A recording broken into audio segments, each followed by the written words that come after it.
আপনি শান্তিনিকেতনে গেলেন ৭০-এর দশকের মাঝামাঝি সময়ে। রবীন্দ্রনাথকে আপনি তার জীবনকালে দেখেননি, চাক্ষুষ দেখেননি। রবীন্দ্রনাথকে সামনাসামনি না দেখার কারণে কি কোনো আফসোস আছে?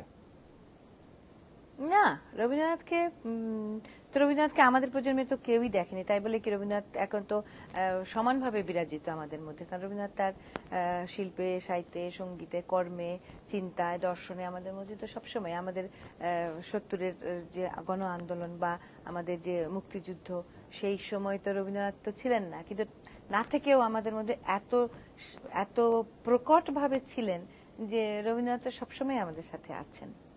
সাক্ষাৎকারের শেষ প্রান্তে এসে আপনার একটি প্রিয় গানের অংশবিশেষ শুনতে চাই।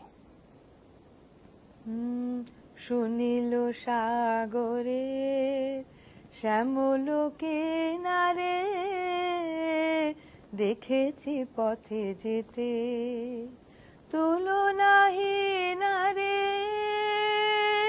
তুলনাহীন রে।